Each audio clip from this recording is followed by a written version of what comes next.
under God, indivisible, with liberty and justice for all.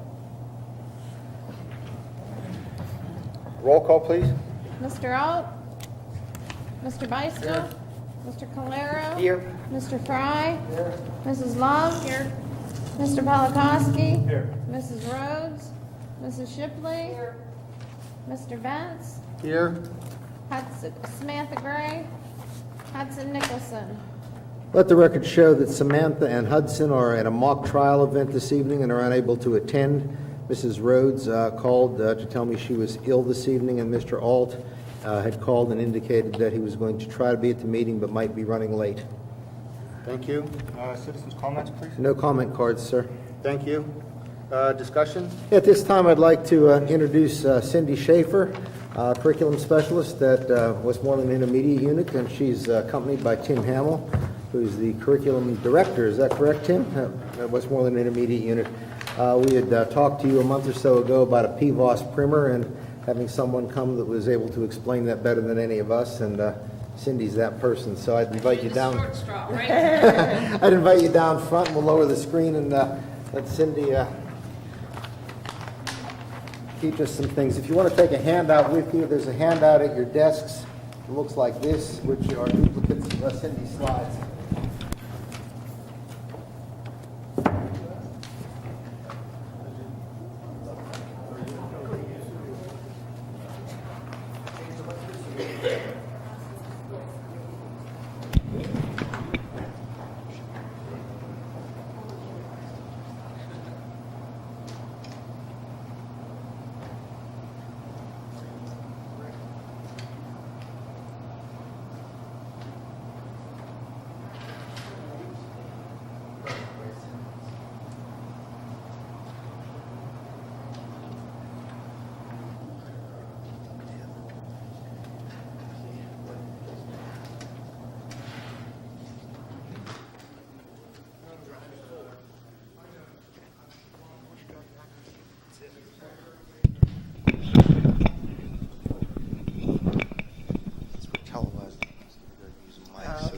There you go. On the record. Is there a trick to getting that?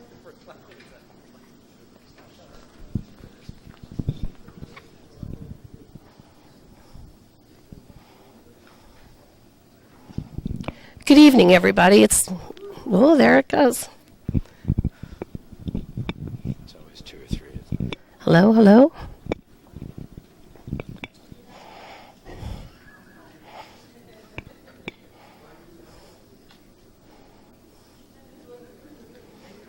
There we go. Good evening, everybody. Now, if you like what I say, it's all due to the IU. If you don't like what I say, I'm going to blame it on Jim Marnell, because we've been longtime friends for a long time. So it's great to come out and get to see him along with everybody else. Is the microphone working? Great, great. So I understand that you wanted an overview and to understand this a little bit deeper. And I will tell you that Tim and I work with this all the time, but we have to review this constantly. Same as administrators. So, it's very prevalent in our minds when the scores come out in the fall, but it seems to wane away as we start to get into the business of instruction and assessment, and we have to revisit it constantly. So I, as well as everybody else, is constantly looking at this and reviewing it. So I did that with that in mind, that we'll go back to the basics and make sure we understand growth, and then we'll start to delve into the reports a little bit. I did a little test drive with the administrators, and they thought that's the way I should go. So here we go. So we're going to talk about PVOS today, or the Pennsylvania Value-Added System. And this was working before we got started. Okay, there we go. The one thing I want to stress before we start is PVAS measures, it is a measurement of PSSA tests and a longitudinal measure of those tests. But when we're looking at data, we look at multiple measures of data. And PVOS falls in that category of student learning. But there are so many other pieces of data to consider when we're looking at the data puzzle and what might be happening in a school district. We look at demographics, which really correlate with achievement. They do not correlate with growth, and I'll tell you why a little bit later, but they really correlate with achievement. And we look at the perception data. How is everybody feeling about what's going on in this district? And then we look at the school processes or the organization of the district. And finally, that other piece of the puzzle is the student learning. And I'm just going to talk about a small piece tonight, and that's PVAS, or growth data. So what is PVAS? It measures the growth of a group of students over time. So what is really nice about this is that we compare cohorts of kids, and we look at the same cohorts of kids over time. So I'm comparing grade 3 as they move into grade 4, as they move into grade 5, and then grade 6. With achievement, we tend to compare different grades, and they're not always the same kids. With growth, we're comparing their past performance to their current performance. It's just not a simple comparison of test scores. And the great thing about PVAS is the marriage of achievement and growth. So under our old model, when we used AYP to reach proficient and advanced, we really just centered on achievement. Growth was there and could help you make AYP, adequate yearly process, but many of our school districts, especially in Westmoreland County, where we are a flagship, Westmoreland County does better than a lot of other counties in the state. And we always just tended to look at achievement because we made adequate yearly progress with achievement. Again, growth was there, but it didn't play a predominant role. Now, as we're moving forward to the transition of PA Core and the accountability measures that are in place, growth plays a more important role, and it's that important marriage between achievement and growth. I really like the fact that my child would be looked at for achievement and how they grew. So this gives you a little basic basis about what I was saying. Achievement, students are measured against a static level of proficiency based on their grade level, and they're rated advanced, proficient, basic, and below basic. Here's the thing. For many students, this may not reflect changes year to year. I'll give you a great example. You can be advanced at the 73rd percentile, or you could be advanced at the 83rd percentile. But under the old AYP model, we just said, wow, they're advanced. Isn't that great? And we moved on. You know, that's great. We have kids at advanced. Then we looked at proficient. You could be proficient at the 67th second percentile, or you could be proficient at the 47th percentile. Wow, we need to get them proficient advanced. They're proficient advanced. That's great.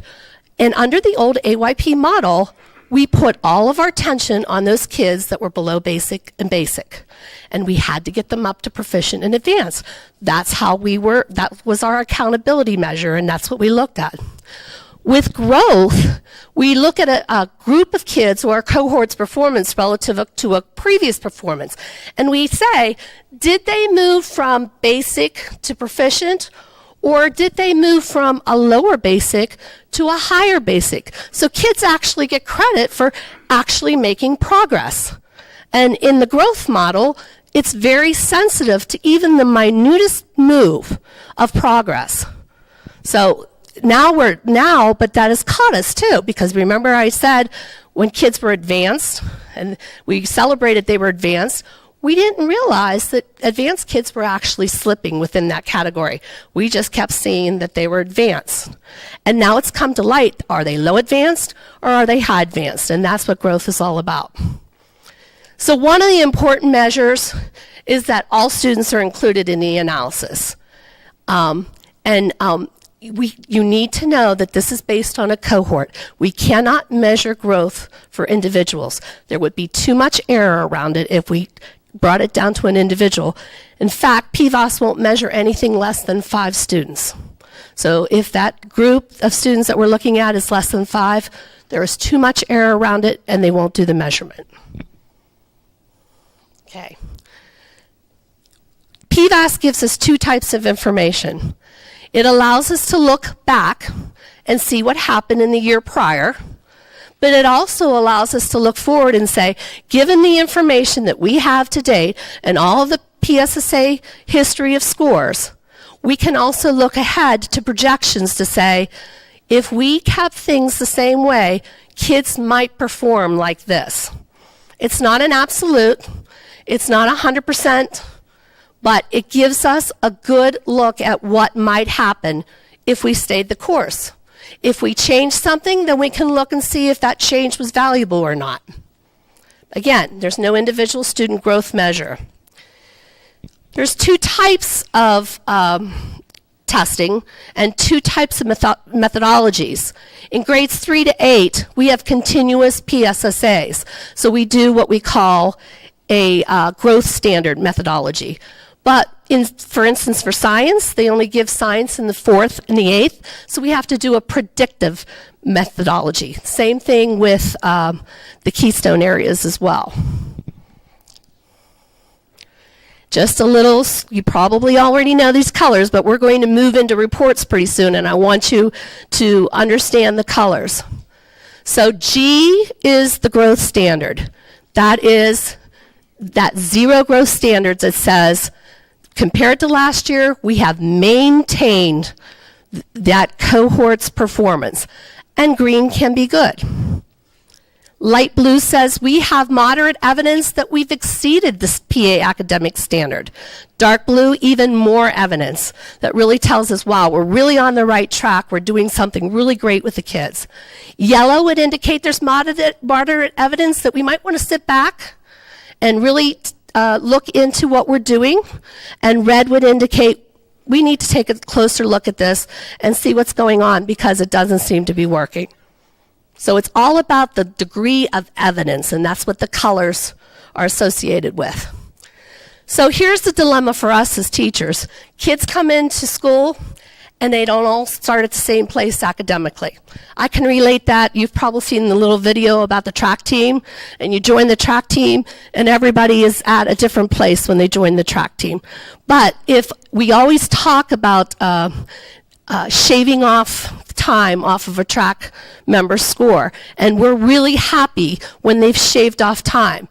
We have to look at that academically too. When kids make a little bit of progress, we need to celebrate that and look at it deeply to see how we can make them grow even more.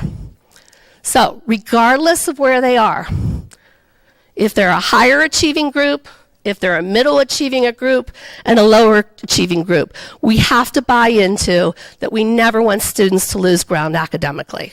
So we're monitoring growth to make sure that they're not losing ground academically. And the reasonable goal is that we keep kids where they are, that we move them from one year to another and we maintain their relative position. And even if they're a lower achieving, we believe that all kids can make growth. So no matter what, we believe that we can move all kinds of kids. Now, a lot of people say, well, what about that new test? What about the new test that seems to be more rigorous and require more of students? How can you measure that and how can you use that in the calculations? What PVOS does is, again, it looks at the relative position of where the kids were. So in this case, let me see if I can get my little laser light going. In this case, I'm going to say that that's about at the 70th percentile. So last year, those kids came out about at the 70th percentile. This year, we know across our county, the scores fell because we had different tests, we had different cut scores, and our scores fell, especially in math across the county. But in this case, these kids kept the same relative position, even though the scores fell. When they keep the same relative position, that means we've maintained their position and they get a green. And that's what the expectation is, that the kids won't lose ground academically. So just to kind of recap before we start looking into reports, it's analysis of existing assessment data. All of the districts give a PSSA. If there was another test that every district gave, then it could be thrown in this model and we could measure growth on it. It provides reliable estimates. We have reliability studies that are quite tight that show that these are very reliable. It can measure a school's effectiveness, and there's a critical relationship between growth and achievement data.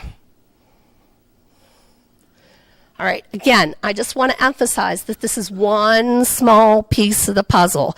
And if you know anything about, I always describe it with my kids. I had 4 kids, and I had this wagon, and I would put all 4 kids in the wagon and pull it along, but at no time were all 4 kids ever in that wagon at the same time.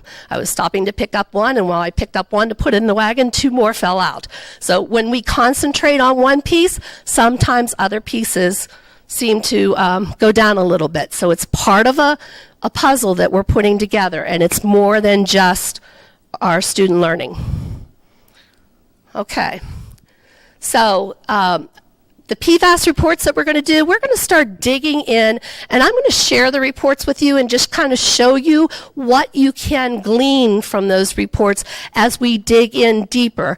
And what I did was that I looked at several pockets of problem areas for Southmoreland, and I wanted to just dig in so that we can look deeper and show you all the different sides and reveal some of the things that are going on through that data, through the different reports.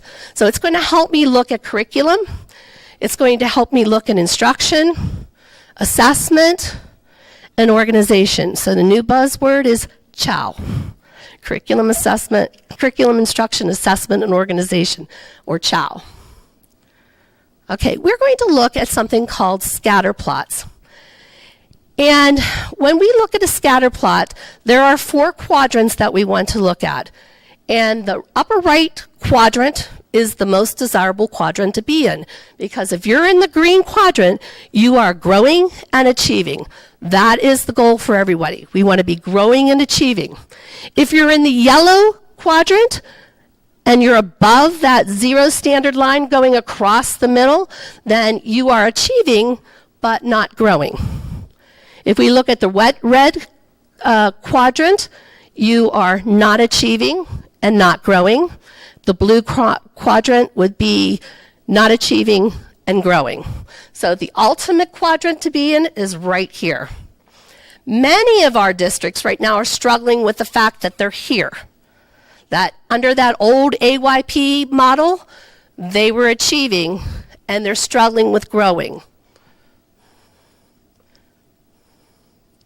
There I had prompts and I didn't even use them.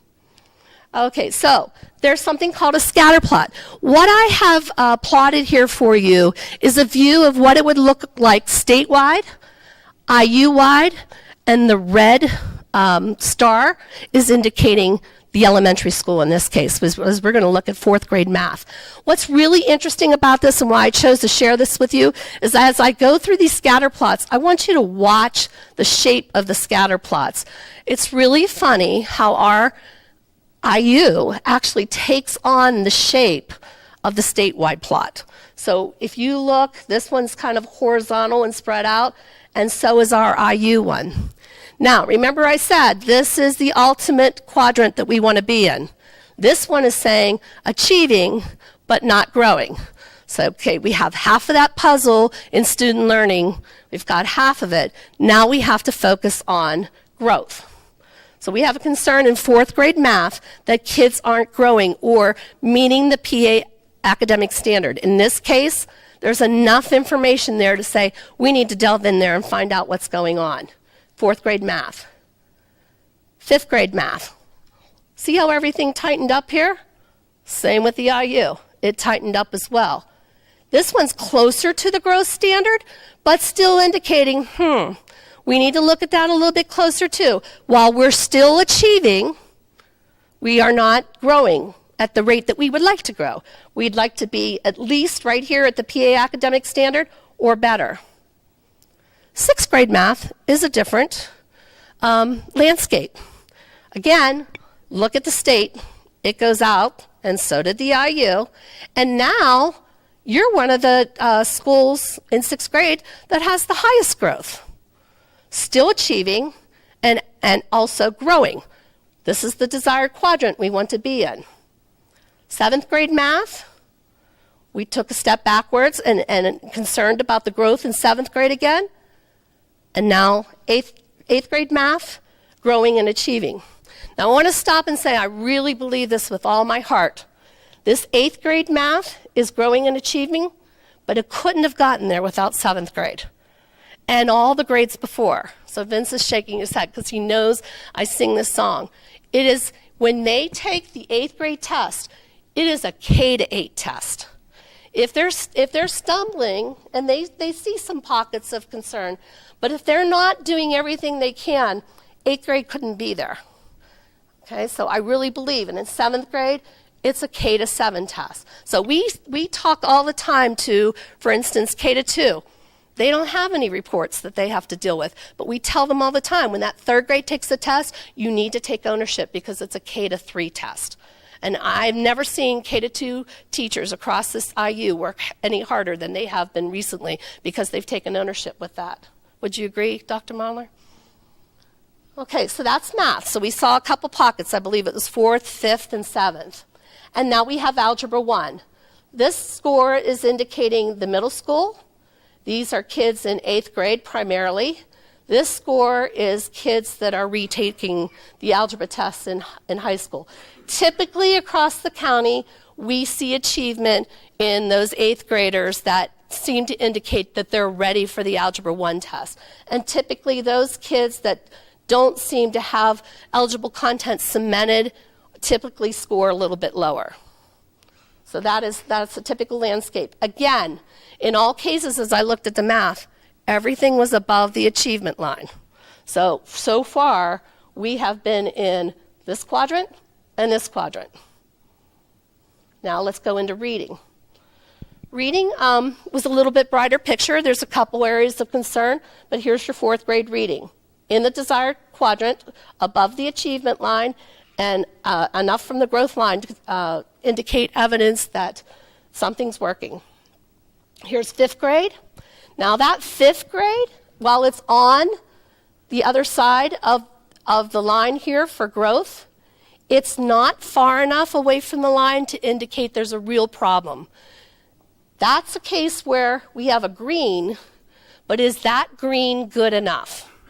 There's enough standard error around that to say, you know what, you're pretty close to the growth standard line, and so we're going to give you a green. That's why administrators and teachers have to be very careful to say, is that green good enough? We'd rather have that positive green, or blue, or dark blue. So this is where we say, okay, it's green, that's good, we'll take a sigh of relief because some report somewhere is going to show that nice green color, but in this case, maybe that green's not good enough. Or maybe it was a lower achieving class and just maintaining them was a great thing, so then green's good. So it's all relative in what you're looking at in prior performance. Here's 6th grade, again, almost to the growth line, so again, we would be green. And I think, it's interesting to look where you fall among all the other districts in the IU as well, achievement-wise and growth-wise. In this case, half are on one side of you, half are on the other, but you're up there in the achievement. Here's 7th grade. So that area of concern in reading happens to be in 7th grade where it turned out to be red. So some moderate evidence that kids did not meet the academic standard. But again, up through 6th grade, they have been. And then, lo and behold, they bounce back in 8th grade, and they are achieving and growing. So in this case, all of the scatter plots that we ran through, all achieving, and we have an area of concern in 7th grade.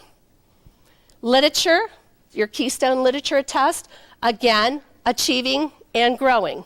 And again, you can kind of look at where you stand among all the other districts as well. Love these scatter plots because what this does, if I was in a position of this district over here, and I'm looking at this school right here, they could come over and say, wow, Southmoreland has kids just like ours with an average achievement of 15, 20. We're getting that achievement, but they're growing kids just like ours. What are they doing different? And that's why we can look at those scatter plots. We could go back to that 7th grade scatter plot and say, all right, here's some schools just like ours. They have the same entering average achievement as we do. We can look out here and say, you've got the same kind of kids, we're getting the same kind of achievement, but your kids are growing. What are you doing differently? And then finally, science. In 4th grade, the growth was off the charts. You had the most growth in Westmoreland County. Now, the science test in 4th grade has a lot of reading on it. So right away I went back and this correlates with the reading. Strong achievement in reading, strong achievement in science. It's when they get to 8th grade that it starts to get into the real concepts of science. And typically we do see kids go from 4th to 8th grade. Now, remember I said everything else we looked at growth. Now we have to look at a predictive methodology. We jump from 4th grade to 8th grade. And we base how they're going to score on 4th grade scores. Okay, because we only give the science test in 4th, 8th grade. So we're going to look at that information a little bit differently than we do with compiled grades from 3 to 8. And then from 8th grade to biology. Again, above the achievement line, but not growing. So in all the scatter plots I showed you 21 different scatter plots. There's 7 areas of concern. Out of those scatter plots, we had 7 areas that were showing growth. What's encouraging is that other than the 4th and 5th grade math, there were grades surrounding them that actually did show growth. So it's not a system-wide thing in the building. There's pockets of growth, and those are the same cohort of kids. So those kids are showing that sometimes there might be something in the curriculum, there might be something in the instruction. Is it the assessment? That's what we have to dig down further. And that's why we have different reports to help us do that. So I'm going to bring you back. We're going to look at 5th grade math. And the very first report that we look at is Launchpad. Now this combines everything, and this tells me a lot right here. This red is indicating in 4th grade math that if we break it down into quintiles, so that would be 20%, each 20% of kids, we can see that it's not just one certain group that's struggling or not making growth, it's all of them. Again, we're going to say, was it the curriculum?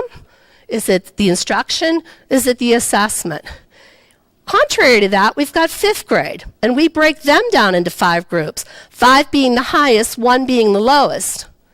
And we see that with our lowest achieving kids, they are maintaining where they are. Some might say that's really tough. That's really, really, trust me, I taught them for many years. It is really, really tough to maintain low achieving kids and keep them where they are. Also, up here in the 3rd quintile, we're talking about kids that are sitting right on that basic and proficient line. Some of them might be proficient, and some of them might be basic. Another tough group to also maintain. So there's bright spots in that data.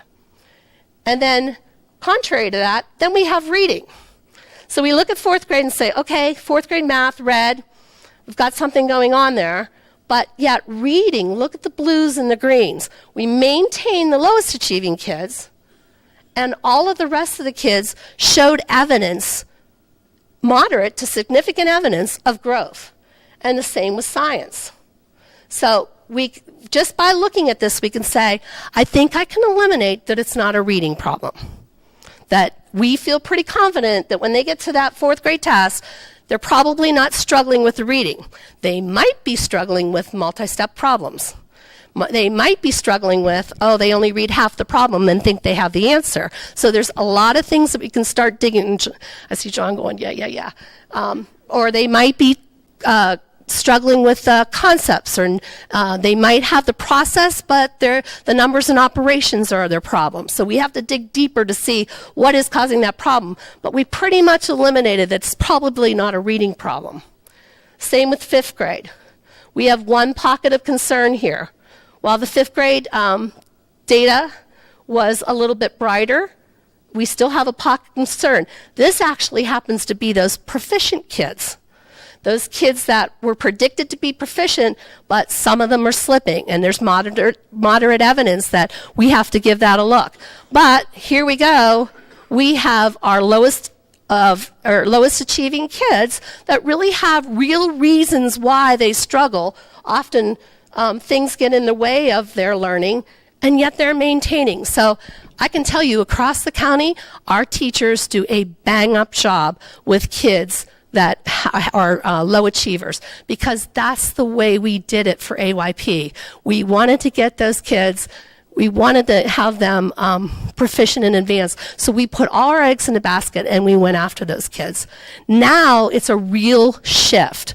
We have to start thinking about, while we were spending all our time here remediating, and we thought we had kids advanced, they're advanced, but they're actually slipping.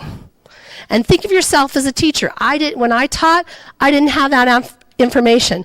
I probably had kids that slipped and I didn't even know it, because I didn't have that information. All I had were my grades, and I'll go back as far as I had my Iowa test that don't even give me this kind of information that we're getting now. So you can see the dilemma and see what the teachers are facing now. Okay. Now I want to go a little bit deeper, and I'm going to just look at the value added report. And now I'm going to zero in on one of those troublesome spots, and I'm just going to highlight one for every building. And this one happens to be, I'm going to look at 5th grade math. So with my value added report, I take a look and I say, it's a negative 3.4 away from the growth line. How did I get that? Well, they take this score, their previous performance, minus this score, their current performance, and they get this score, negative 3.4. Now, that's red, but there's actually a bright spot in that data, because the prior year, it was negative 4.9 away from the growth standard. So there was some progress, and PVAS is very sensitive to that. Oh, I'm looking at the 3-year average here. I'm sorry. I came down a little bit too far. It actually went up slightly, negative 5.2. That is the 3-year average. But that could happen. We have to look. And then back here at 2013, this was the old test before it changed to the PA core. So it was a green and it was negative 1. And that's in the math. This is really interesting right here, and I'm going to bring up a couple reports just to show you that I can get a lot of information from right here. So I thoroughly believe that this is if in case of the 5th grade test, this is a K-5 test. These are the scores for math coming out of 3rd grade. So what this is an average entering achievement. And if we go back to 2012, we're looking at 61.6, 61.6, 59.4, 5, and 60.4. So we look back at how they come out of 3rd grade, and then we start to look at the trend. So this is 5th grade. They are our current 6th graders. This is the path that they followed. They were 61.6, then they went to 59.3, then they went to 54.1. The trend is they're losing ground as they go up. That is common, that as they go up in the grades, they seem to lose ground. Here to here wasn't so bad. Here to here was a little bit more. Here's 4th grade, our current 5th graders.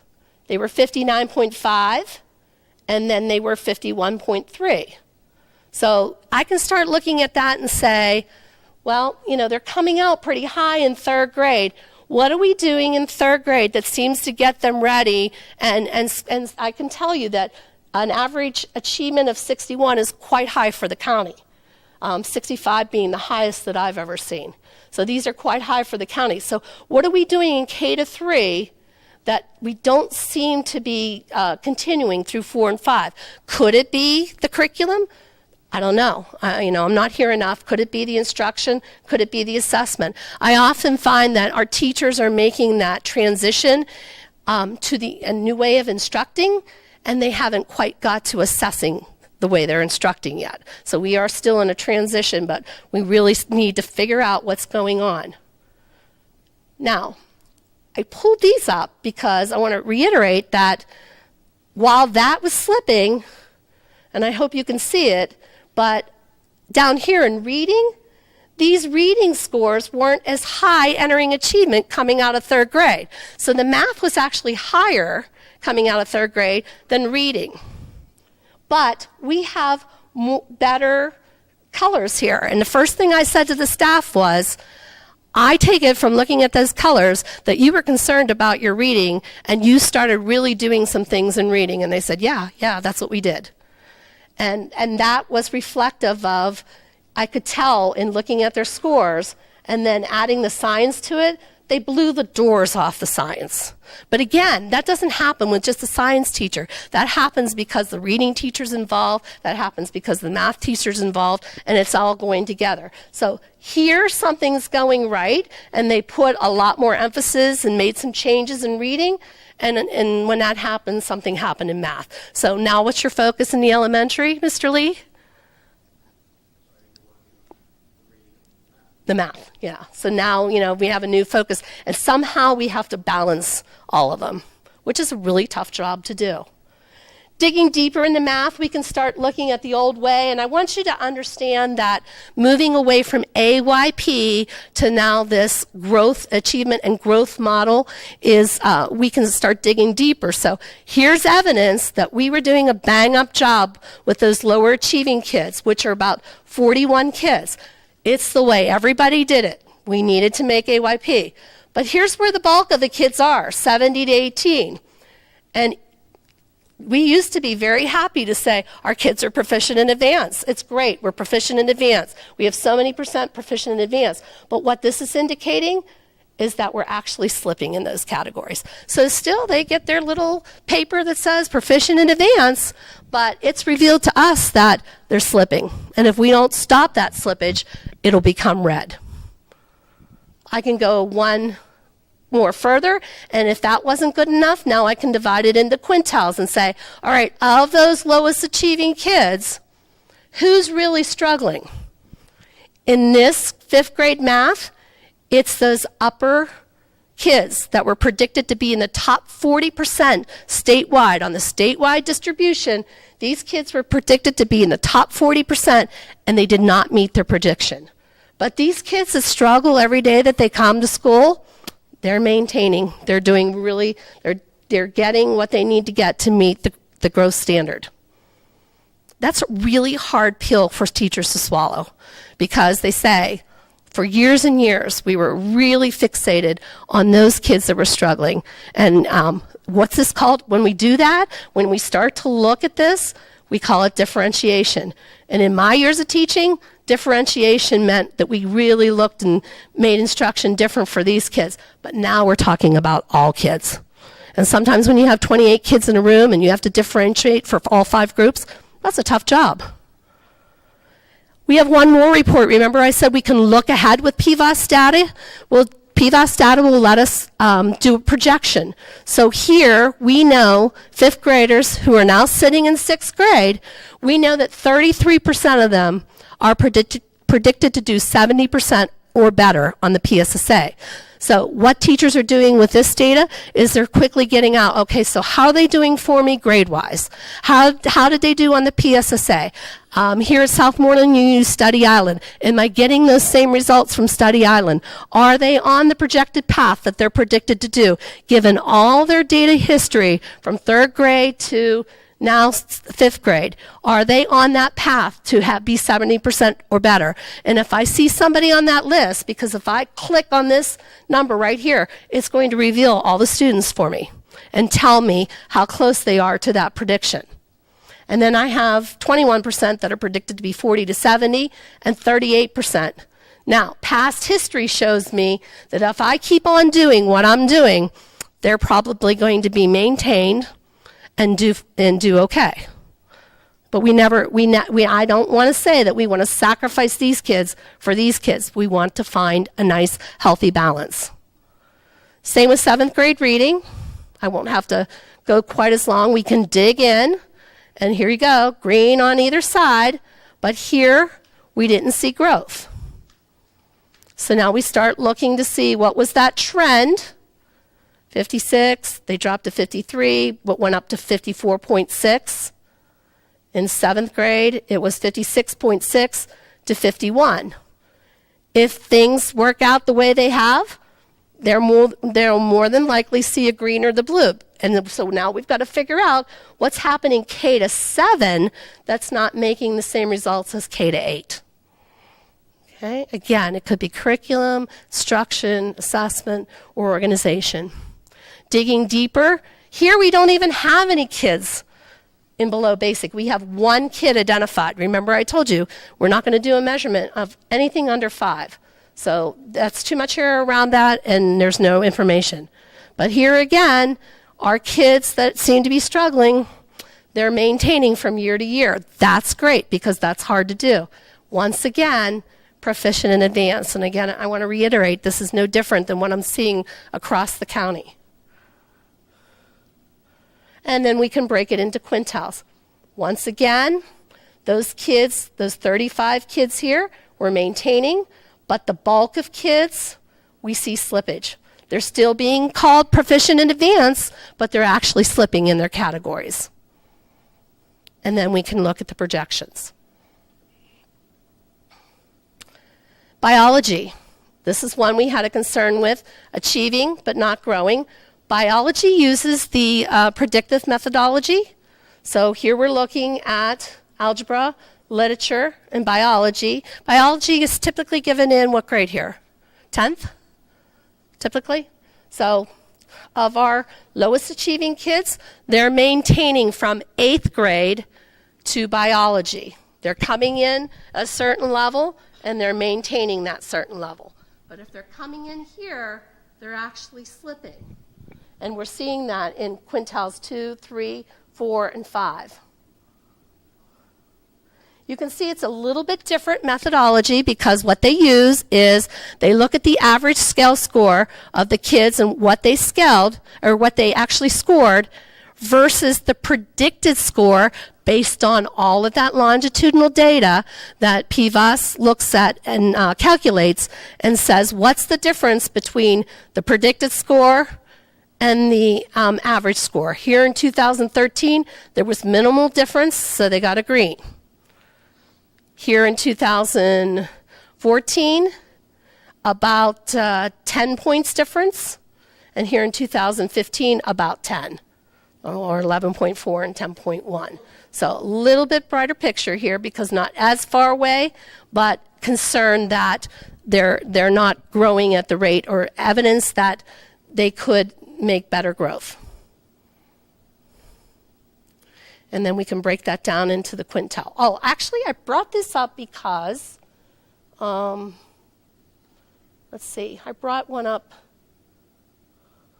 This one I wanted to bring up and just show you, if we were looking at that for percent proficient in advanced, you would see that if we looked at that and we were only looking at percent proficient in advanced, we'd be at 60% proficient in advanced, which is well above the state average of 50. And in our old view, we would say, woo, that's great. We're above the state average. We've got 60% proficient in advanced. We've got to worry about that 40%. But now we add the growth picture to it. The other scatter plots that I showed you added the growth side of it. This is just showing you the number proficient in advanced. So you can see how this is what we used to look at, and now we're adding the growth to it as well. So that is a down and dirty look at PVAS, but I think it shows you that there are so many things to consider, and each report that I went to actually revealed something different for me. So I have to look at the report, what it's intended to reveal to me, analyze it, see what I'm trying to figure out from that. I always like to bring in the reading and say, okay, we've got something going on for us here. We've got the reading. Now we have to look at the math. So there are a lot of pieces here. As I said, I showed you 21 scatter plots. There are 7 areas of concern here. I said to the team, we need to get an action plan going. They said, it's already done.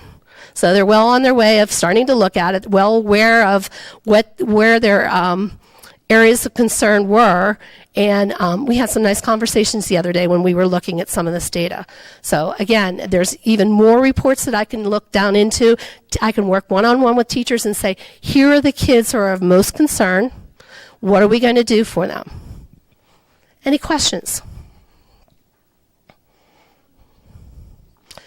This has been in existence for about 8 years. It's really the last 3 years that the growth has been very predominant as we have moved the transition to PA Core. Again, when we were in the old AYP model, It was a provision for making AYP. But if you're above the achievement line, you never had to use it to make AYP. So most of the districts that I dealt with never looked at growth. They were making AYP straight out by achievement. So it's been in the last 3 years where now growth factors into it predominantly that we've really been taking a deep dive and looking and marrying achievement with growth. So that movement away from AYP to this new accountability.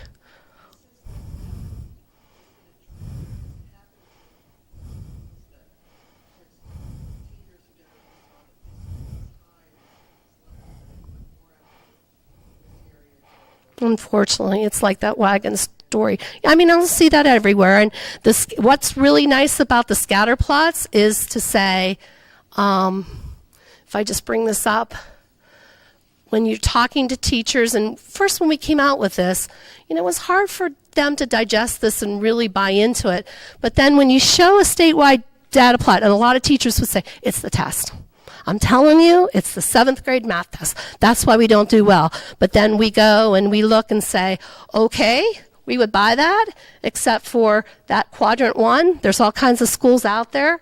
And remember, I was showing you, but I was showing you that there are schools out there with the same kind of kids that are growing them. And and oftentimes I will tell schools, don't look at just 1 year. Look at schools that have been doing it for 2 and 3 years. So I actually map that out for the districts, and they can call me and say, I know, who's your neighboring school district? Mount Pleasant. I know that Mount Pleasant in 7th grade math, this has been going on for 2 to 3 years. They're a good model. You might want to ask them what's going. I really hesitate with going out and asking it if it's just 1 year, because 1 year is not really enough to say, yes, I want to drop everything we're doing and do it the Southmoreland way. So we track that. We actually track that.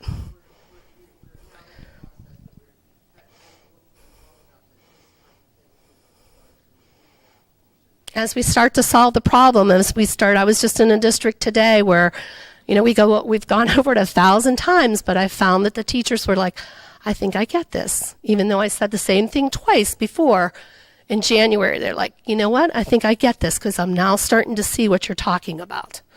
So the more they start to use it and start to really relate with it, again, we had new standards, we had a new assessment, we had new ways of instructing, and all the movement in buildings. I mean, there are different factors. I'm not trying to give up any excuses, but all those pieces have to fit together to try to solve the problem of why in 7th grade math does it fall?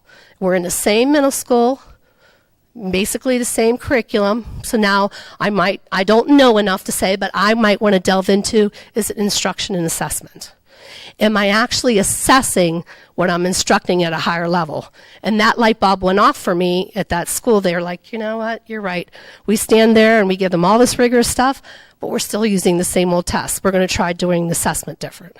So they're going to try that and see if that's the piece of the puzzle.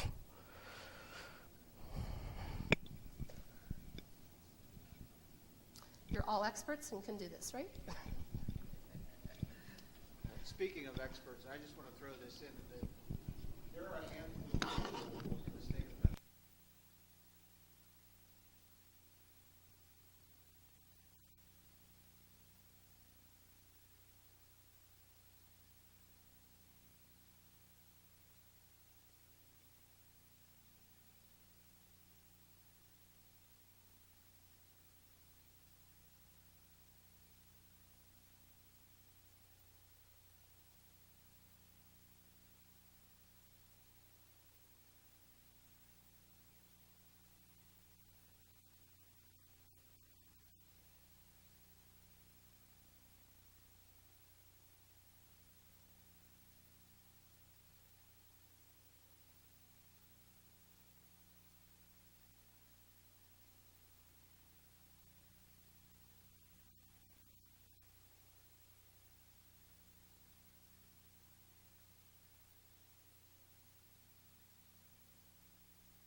Minutes? Yeah, it's recommended that the board approve the minutes of the January 7th planning and special voting meeting and the January 14th, 2016 voting meeting minutes. Need a motion, please? Motion by Mrs. Shipley, second. Second. Second by Mr. Calero. All those in favor say aye. Aye. All those opposed? Motion passes 7-0 with 2 absent. Business and finance fund accounts? It's recommended that the board approve the treasurer's report and financial report for January 2016. Need a motion, please? So moved. Motion by Mr. Calero, second. Second by Mr. Fry. Questions or comments on that? Roll call, please. Mr. Beistel? Yes. Mr. Calero? Yes. Mr. Fry? Yes. Mrs. Love? Yes. Mr. Polakowski? Yes. Mrs. Shipley? Yes. Mr. Benz? Yes, motion passes 7-0 with 2 absent. Old business, Johnson Controls. Yeah, at this point in time, we have no discussion on that. I just wanted to leave it on there. Mr. Benz's suggestion, actually, so that it stays in our sites in terms of old business. Thank you, sir. New business, permission to post advertisement for bids. It is recommended that the board authorize administration to advertise for supply bids for athletic and maintenance for the 2016-2017 school year. Need a motion, please? So moved. Motion by Mrs. Shipley, second. Second. Second by Mr. Polakowski. Questions or comments? Roll call, please. Mr. Calero? Yes. Mr. Fry? Yes. Mrs. Love? Yes. Mr. Polakowski? Yes. Mrs. Shipley? Yes. Mr. Beistel? Yes. Mr. Benz? Yes, motion passes 7-0 with 2 absent. Multi-purpose paper bid. It is recommended that the board authorize the consortium for the 2016-17 school year to act as our agent during the bid process and to seek bids on our behalf for the aggregated amount of multi-purpose paper submitted as estimates by participating entities. Once our estimate is submitted and released as part of the WIE joint purchasing bid, we understand there is a contractual obligation and that we are committed to purchasing all of our required products per our estimate and within the designated deviation from the lowest responsible bidder identified through the bid process conducted by the consortium. Once the lowest responsible bidder or vendor has been identified, it is our district's board of directors' responsibility to formally approve the vendor and officially accept the lowest responsible bid, thereby confirming our district's contractual obligation with that vendor to purchase the multi-purpose paper products, say that fast 3 times, identified in our estimate. By participating in the consortium, our district hereby agrees to indemnify and hold harmless the consortium as well as its agents and members from any and all claims or disputes arising between our district and the recommended lowest responsible bidder in connection with or anywhere related to the purchase, sale, receipt, and delivery of the multi-purpose paper products. Need a motion, please? Motion by Mr. Fry, second. Second by Mrs. Shipley. Questions or comments? Roll call, please. Mr. Fry? Yes. Mrs. Love? Yes. Mr. Polakowski? Yes. Mrs. Shipley? Yes. Mr. Beistel? Yes. Mr. Calero? Yes. Mr. Benz? Yes, motion passes 7-0 with 2 absent. Eccles district-wide feasibility. And I did contact Eccles Architecture, and although Roughdale was not included in their formal paperwork, that would certainly be included as part of their study at no additional cost. So therefore, it's recommended that the board authorize Eccles Architecture to conduct a new district-wide facility study, and that would include Roughdale at a cost of approximately $16,500. Need a motion, please? Mrs. Love? Shipley. I'm sorry, Shipley. Second? Second by Mr. Calero. Questions or comments? I'm a little confused here. Yes. We have Johnson Control. It was going to be $10,000 for them to proceed, right? Right. And now we have Eccles. It's coming up to 16.5. Is that the same scenario? No. Johnson's $10,000 to proceed would be to conduct the remainder of the engineering, assuming that we were moving forward with that project.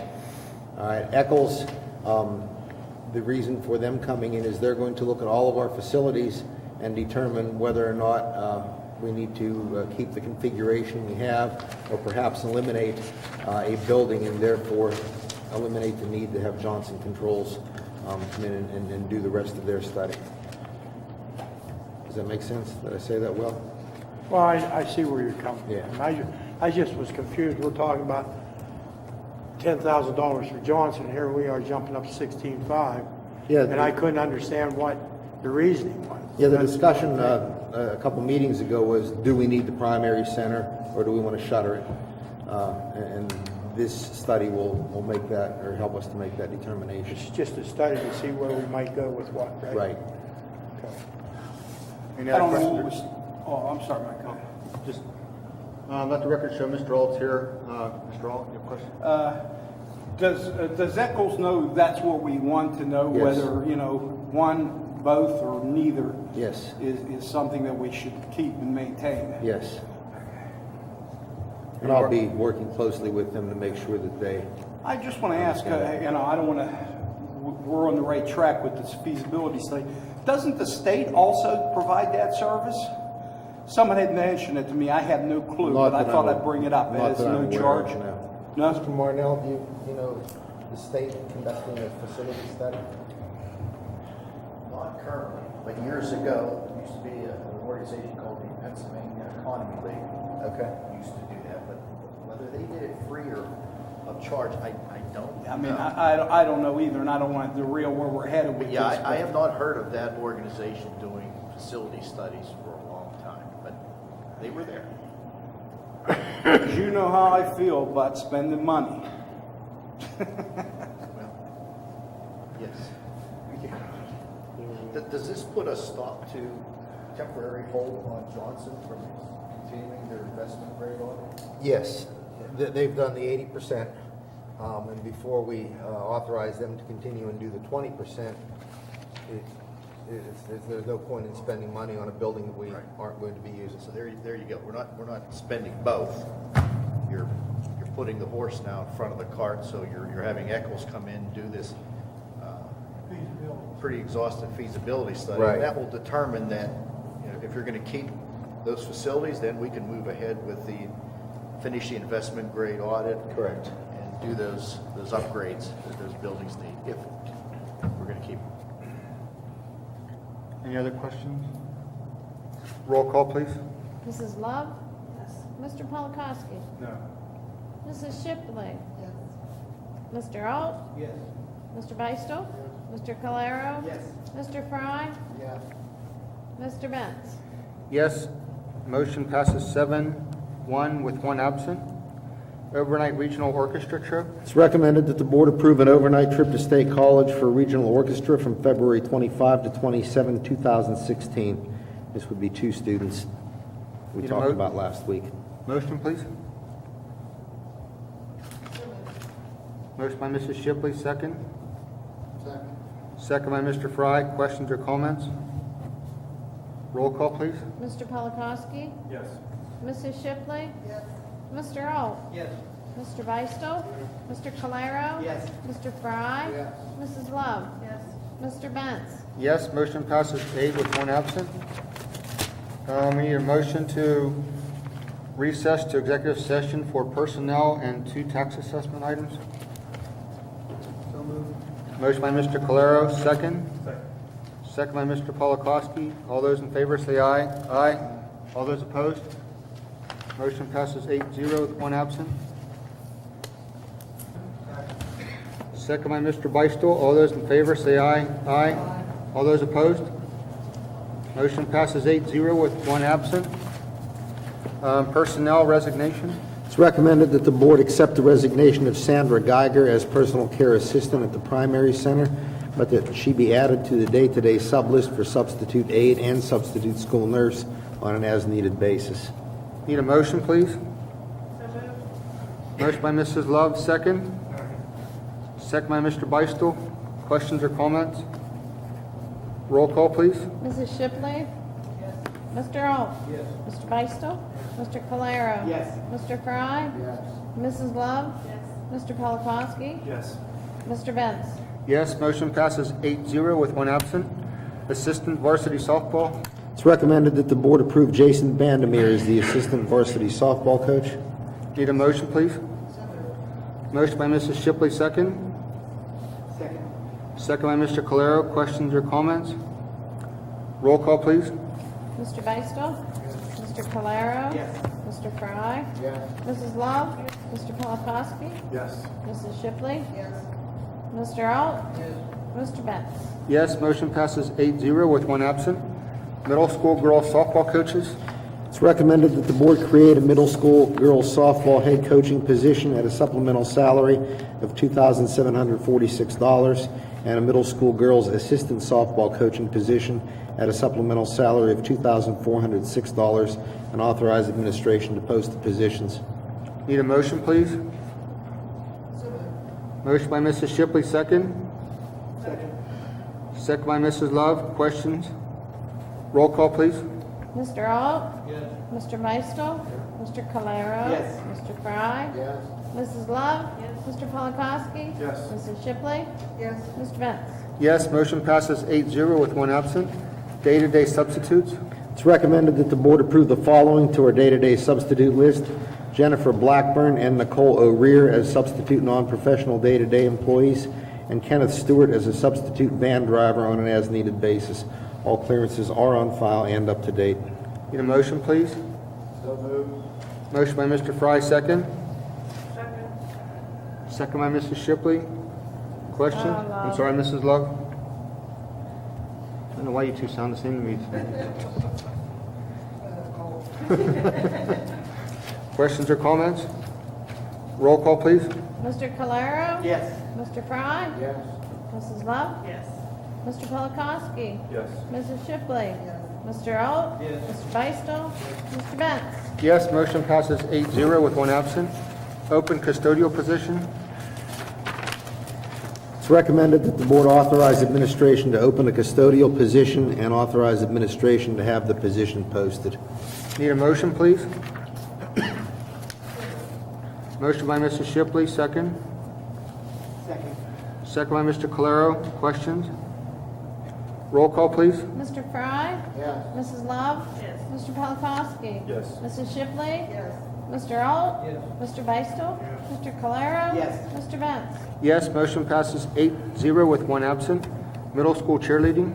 It's recommended that the board authorize payment to Mrs. Nikki Lewandowski for filling in as middle school cheerleading coach and high school assistant cheerleading coach in addition to her own position as head cheerleading coach.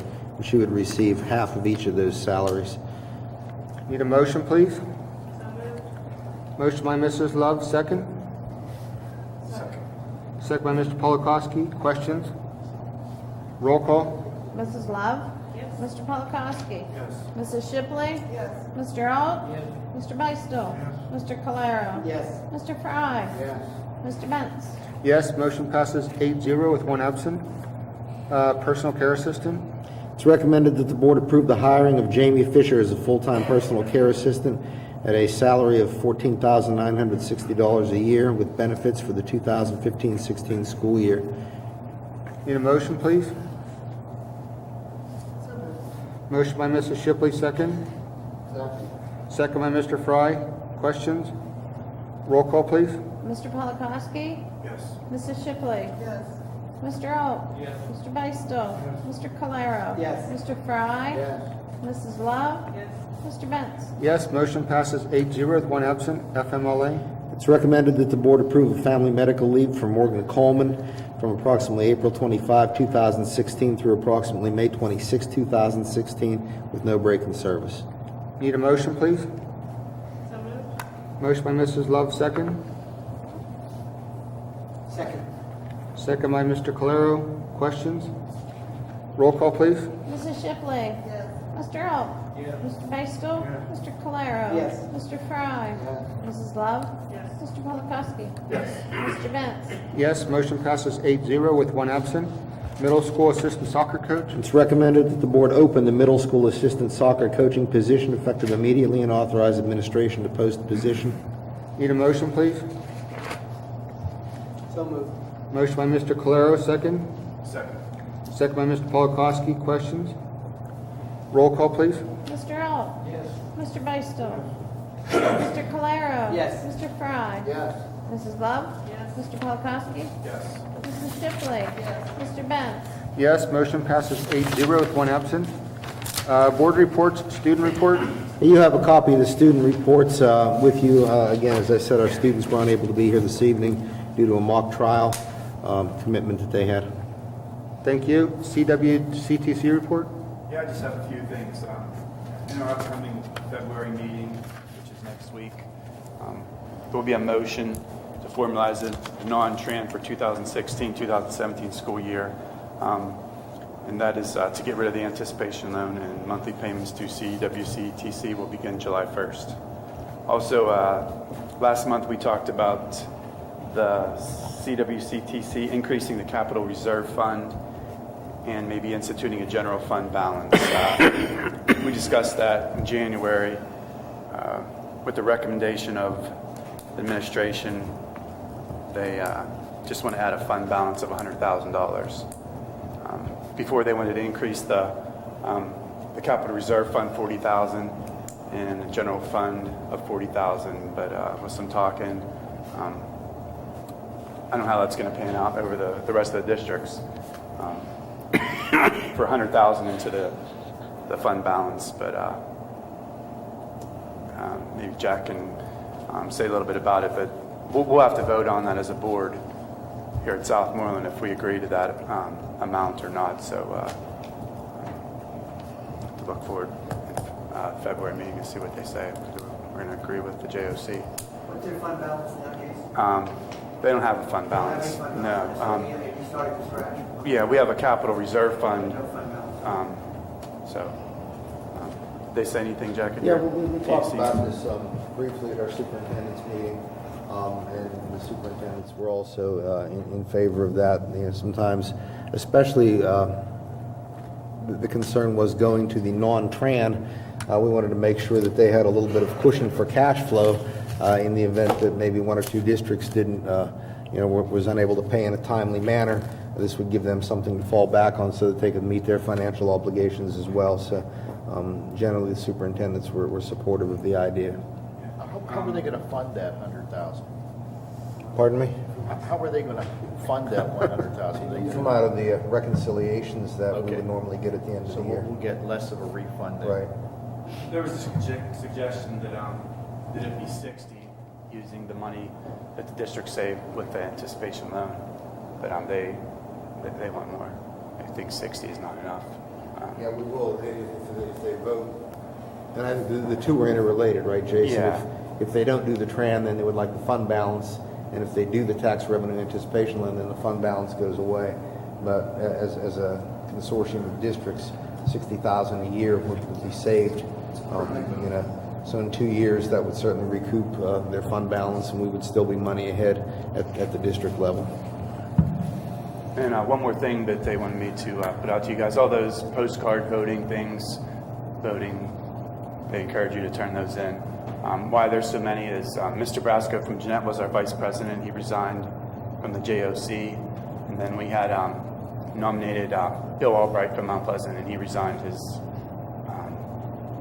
a board member from the Mount Pleasant district. So that's why we needed another one. That's why so many postcards. Thank you, sir. WIU report. We did general business, and the IU presented a video for Board Awareness Month, and each district had their students in the video. It was done by a Mrs. Rega, and then they presented us each with a handmade thank you, and I didn't bring mine. But we're also talking about the big thing at the board right now is whether we're going to buy the building that Clairview is housed in. Dr. Molnar and Mr. Patonic and I went to a meeting. We brought all the superintendents in and board members, and they did a question and answer session on what it's going to cost.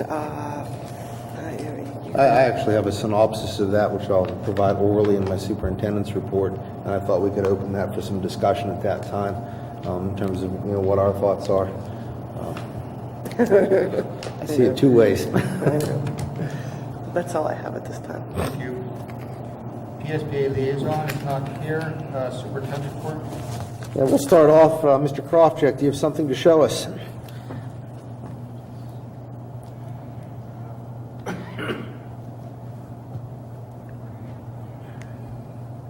Grab the mic on your way too, please.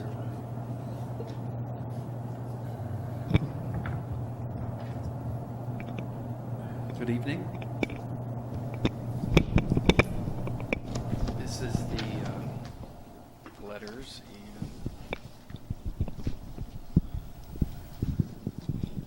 In front of you, you have a golden football that was in honor of Russ Grimm, who participated as a player and coach in 4 different Super Bowls.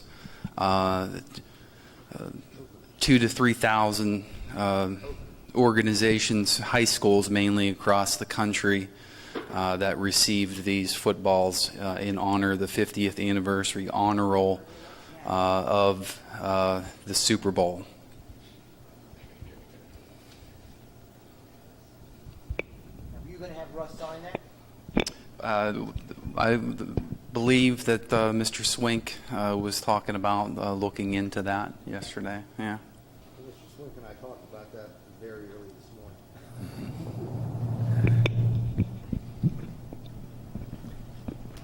Thanks for sharing that, Dan.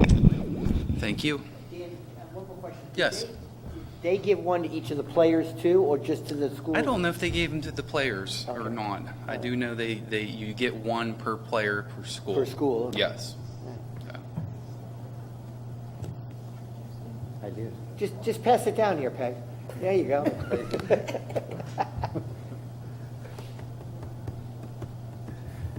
I didn't bring my gloves, so I can't. There you go. Today, Jim Marnell and I, yesterday we viewed the governor's budget address. Today we attended the Commonwealth Budget Seminar that was held over in Monroeville.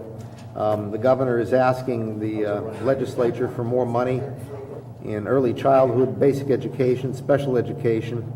But as you well know, there will be considerable discussion and debate and possible fisticuffs in Harrisburg before a final budget is passed. As you know, even though there was a 2016-17 budget address given yesterday, we still don't have a 2014-15 school budget, or 15-16 school budget, excuse me. So this makes developing a district budget very difficult. The things we heard today was it's an election year. You may not hear anything till after the primary. You may not hear anything till after the general election. We're hoping that they're able to get last year's budget resolved soon, but we're not holding out much hope for that. PlanCon was one of the items that was line item vetoed, so there is no money in PlanCon, which means that the Commonwealth will be writing us an IOU for about $500,000, because even though they're not reimbursing us, we are still expected to pay our creditors. I think what's going on in Harrisburg, without becoming political in any way, shape, or form, is a travesty. Feel free to write that in the paper if you'd like, folks. The people in Harrisburg need to be doing their jobs, doing their obligation that they have constitutionally, and funding public education. And by virtue of the fact that they're not doing that, they're putting the onus on you folks, because we're going to have to be talking soon about borrowing money, about paying interest on the money. So therefore, we're going to be talking at some point in time possibly about a tax increase. And who's the bad guy when there's a tax increase? You and you and you and you. And that's not something that we're causing here at the local level. That's something that's being caused in Harrisburg. So I would encourage each of you, Mr. Marnell and I would encourage everybody in the general public to be contacting your legislature and asking for a resolution to this debacle that's been going on for entirely too long. That's my sermon for the evening. Jeff, when you were at this meeting, I gather there were obviously other superintendents there? Superintendents All and of a you lot there? of business Right. managers, yeah. Was there a discussion about the fact that if we don't get additional monies here and we all have to start borrowing, that we would take some action to start closing the schools down? There was some talk of that, yes. All right. I just think that it's going to take, even more than letter writing, it's going to take some actual physical action to to have them move off the spot. The general feeling was if Friday night football got canceled, we'd get a That would budget. do it. That probably would do it. Yeah, that was one of the topics that was actually discussed, Bob, so yeah, you're absolutely right. As you know, Jim, did you have any other comments on that? I saw you had a spreadsheet here that you had provided. Now that I've I pontificated. came out of that meeting today. I wasn't expecting to feel any more glum or gloomy, but when I walked out of there, I was feeling more glum and gloomy. It's dire, it's ominous, it's dismal. We're working on a 16-17 budget internally, and the state's still trying to resolve the 15-16 budget. We're supposed to find some solace that we still haven't reached the record for state budget futility and buffoonery. I mean, 45 years ago, when Governor Shapp was in office, the 70-71 state budget did not pass until March 6th, 1971. And that was the big battle to pass the first Pennsylvania income tax, personal income tax. Well, we found out today that our legislators are not coming back into session until March 14th. Right. So we're going to break the 71 deadlock, slugfest. And the primary is what, April 28th? So you know darn well they're not going to pass a budget, 15-16 budget by the primary, because to pass the budget is going to take some sort of tax increase, and none of them want to be on record supporting a tax increase until after the primary is over. So now we're into May. As Meyer Crope would say, we're looking at June. We might break the all-time record of June 1st, 1957, 336 day late budget. Today is day 226. All right. I was doodling back in the office, and I gave you guys a copy. I just did a revenue printout, and then I did a little cut and paste just so that we can see the state revenue sheet. All right? Now, the very top line is our big one, basic education funding. Now, I had to pick a number last spring, and I used $9,421,000 as a conservative guesstimate. Today at the PASBO meeting, they were giving us some numbers, conservative numbers, and their number for us would be $9,564,000. Let's focus on that center column here. I highlighted $4,200,000. That's what we've actually received.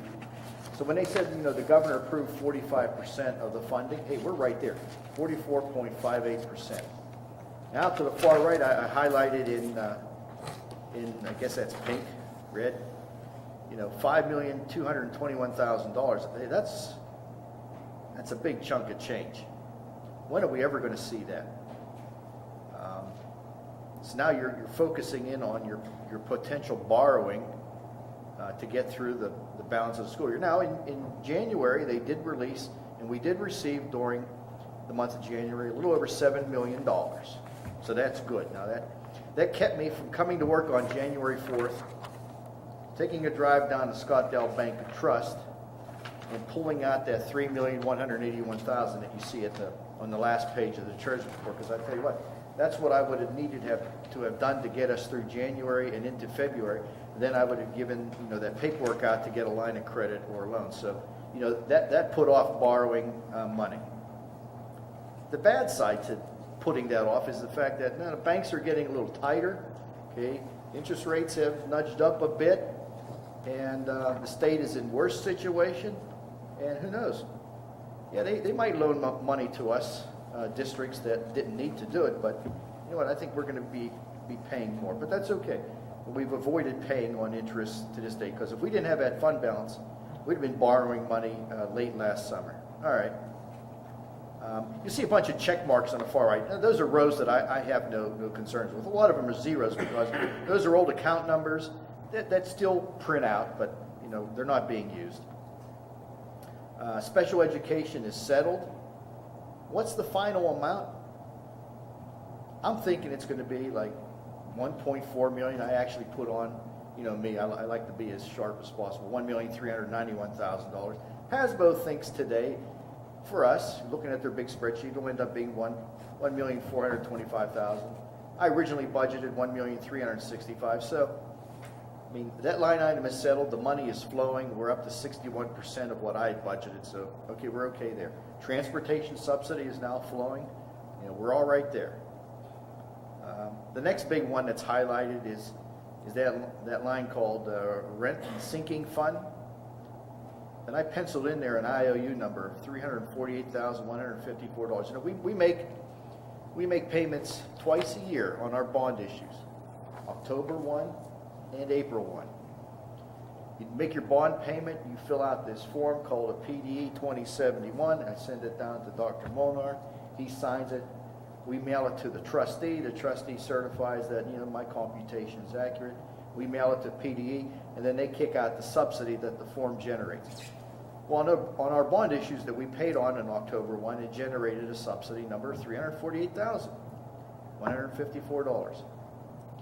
That was an item that Governor Wolf completely line itemed out. And he did that for a reason, because he wants to see that line item increase. Because there are a lot of school systems that are in what they call the Plan-Con pipeline, and that Plan-Con pipeline has been shut off for them. And that's not fair to them. Those of us who completed projects years ago, we're getting our reimbursement on that. So he wants to help us out. Believe me, he's used the term lone wolf out there championing public school systems. So don't write anything bad about Governor Wolf. He's trying his best, playing the cards that he's got. But by the end of the year, we're going to have an IOU of close to $518,000. Now, what concerns me is, yes, long term, they're going to settle this. It'll be after the primary, and they'll release monies. But I'm worried about cash flow until that point. All right. So now you add that $500,000 to the $5.2 million. Now we're pushing $6 million as a potential loan. That little one there called Safe Schools, we found out we're not getting that little grant, so we didn't spend any of that money.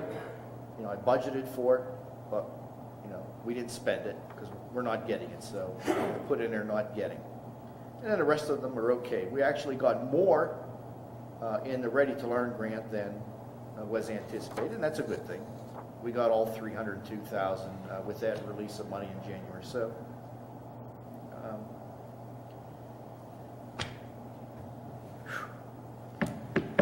That's where we are, folks. Given what you have, Jim, when would we, if things continue the way they're going, if there's no more release of money from the state, when would we have to borrow? I'm going to take my paperwork that I had fashioned up before the holiday break, and I'm going to change the dates on it.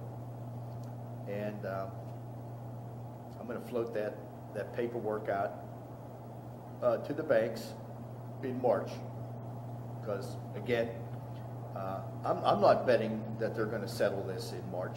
I think that would be a sucker's bet. So my bet is that this thing's going to go on through the primary season. So I want us to have a line of credit in place in April that we can start drawing on when we need to. In other words, and I want to fashion it with a bank that I don't want them charging us interest on this line of credit. I want to be charged only when we actually draw the money. I mean, to me, that's going to be my condition. Now, whether I get that or not, I don't know, but I'm going to be pretty darn adamant about that. I don't think it would be fair. But there are banks that are holding districts to that. You've got this line of credit, and you're going to pay interest on the whole amount. And the other big thing is that, all these loans were predicated on a June 30th payment date. Pay it back. Well, my God, what if they don't release all this money that they owe us for 15-16 by June 30th, what happens with those pieces of paper? What are the districts going to do? How are they going to pay back these loans? They have to refinance. Are they going to be able to refinance? Will the banks allow that? I mean, this is a mess, folks. I mean, a real mess. And one of the dire things that we talked about was looking at our budget, and I'll use the term discretionary spending, not salaries and not benefits, not emergency repairs. I mean, we had a roof leak, ceiling, that stuff has to take place. But, you know, all the stuff that's still unbought in the supply categories or the equipment categories, and perhaps saying, you know what, no, unless Dr. Molnar says yes. We'll be looking at everything very closely. I know I'm emotional, but I'm an emotional kind of guy, and I didn't want to be Mr. Glum, but now, you know, I've been forced back into that mode. I was really didn't expect that it would get any more gloomier, but it is, at least from my standpoint. So before our next board meeting, or around the time of our next board meeting, you'll be going and putting paperwork in for an anticipation loan? Yes. I don't know what else I could do. I mean, No. I guess we could, wait and see through March and see what happens. But you know what? I don't feel comfortable, and I don't think that would be prudent. Now, that's what I want to make sure. I don't want to pay fees on money we don't use. And again, the state may come to a point and say, you know what? Keep your kids home. You guys have to settle this. And whether you actually want to do that as a district, I don't know. But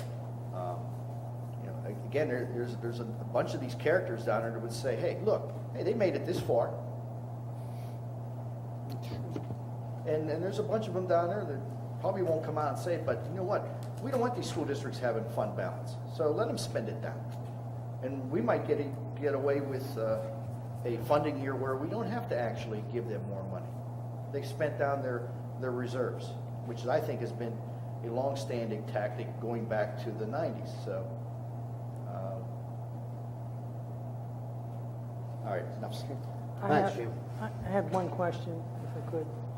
Didn't one of the rating agencies, I think it was in December or January, say that they could not rate the school districts as being able to pay back a temporary loan because the state has Yes. gone so long without a budget? Standard & Poor, which has basically trashed Pennsylvania's rating, and deservedly so. There's a provision in the code. I forget the terminology of it. If a district's in a cash flow strait, you call the Secretary of Ed, you fill out a form, and the department will make your debt service payment. Okay, so they'll make that payment for you, and then they'll withhold that money from your next subsidies coming down the road. Right. State intercept service, I think it's called. Yeah. Well, with no budget, there's no intercept service.